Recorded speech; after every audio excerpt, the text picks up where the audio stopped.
couple of mufflers off my uncle's E-type. Hello, there's a lizard in there.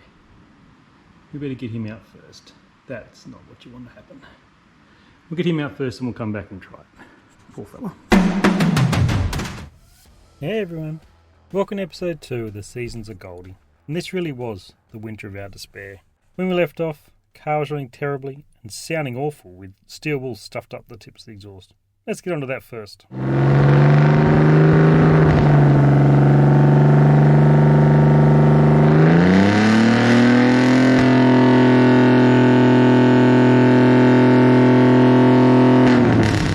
Alright, so here we are set up again.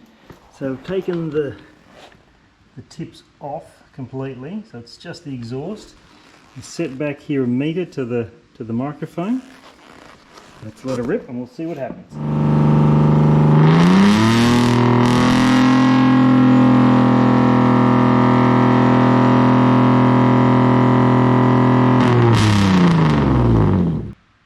Alright, here we go again. Bodged up mufflers, minus one little lizard that was in there. Put him outside, little fella. Same setup, 1 metre away.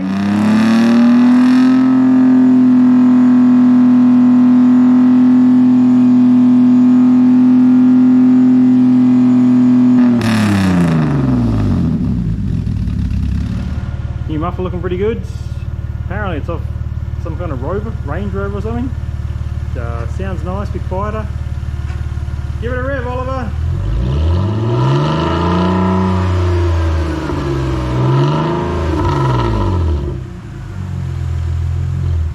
Sounds pretty good. Much quieter, much more sensible.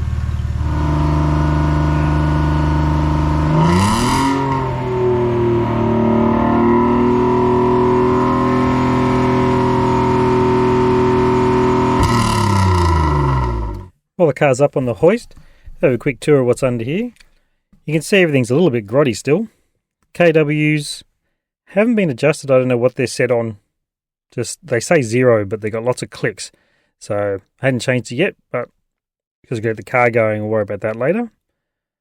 The rest of it, yeah, it looks alright. There's no rust or anything, which is good. This exhaust looks pretty awful. You can see the two different parts. The stainless steel bit, and then this mild steel part that's been welded in when they took the muffler out. And you can see the fuel, yeah, it's got some different bits in it where they fiddle with it at the back to try and get rid of this surging thing.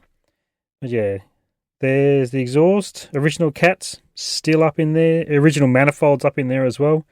They're all stainless steel at least, but then you can see they then connect into another bit where they took the midsection out.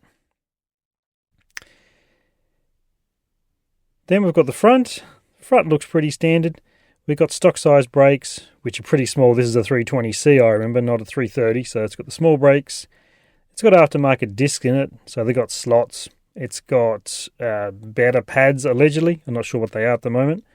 But they seem to work okay. And it's obviously got the KWs, which you looked at before. Everything else down there looks pretty stock. The gearbox section is grotty. There's oil and filth everywhere. So there's obviously a leak up in there somewhere. You can see gearbox mount just up here looks like it's absolutely rotten. So it's going to have to go. And then there's all that stuff up there around the guibo. So there's oil spraying onto the guibo from somewhere, which is flinging off onto the side of the body. And then actually later on I got in and looked at it. The guibo itself is just had it. It's going to have to go as well. But no time for that. Just got to get this thing sorted and get it out. So back to our big problem here, the cutting out of the engine.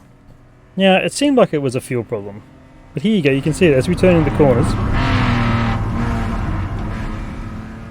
There it is there. It just dies. And it wasn't just irregular, it was pretty much all the time. Here we go again.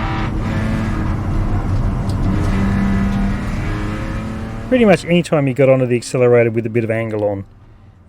And this was why everyone thought it was the fuel. So I'm going to go and try and sort out and find out what's going on with the fuel pressure. I'm going to have a bit of a look under here, see if I can find a way to get a pressure gauge onto the fuel pressure.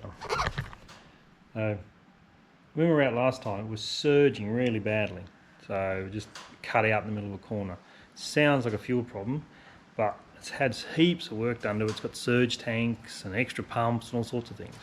So, done it. So we're going to try and put a gauge on there, which being a BMW is covered in plastic and all of that. So we'll see if we can get to it and then see if we can get something on there without breaking anything. Step one is always remove this cowl, and I just undid it and look what's in there. Just muck. Yuck. So, heaps of fun. We'll get that off, get that cleaned out, and at least that's a good thing anyway. Okay, well, that was a mistake. Should have known there wouldn't be any room in there, because down there, that's where the fuel feed is. There, that bit of pipe. I can't see anything down there anyway. We'll have a look somewhere else. There's got to be another way. Ah, here we are.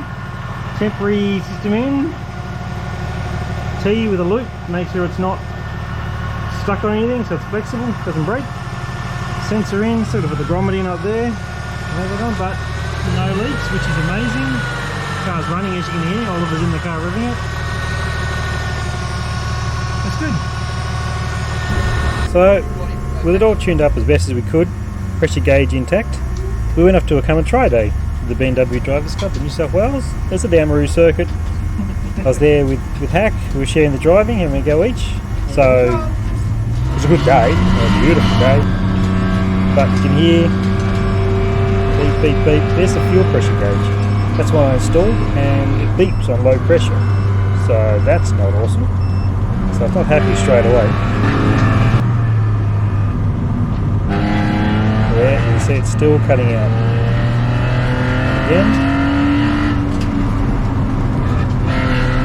I thought it might have been a traction control problem, but it's definitely off. You can't really see the lights in the sun, but here's a nighttime session. You can see both lights on, which means everything's off. So where does that all leave us? Well, we did get the exhaust pretty much sorted. At least it's quiet enough now that it won't get kicked off. We don't have to worry about sticking steel wool up the tip of the thing.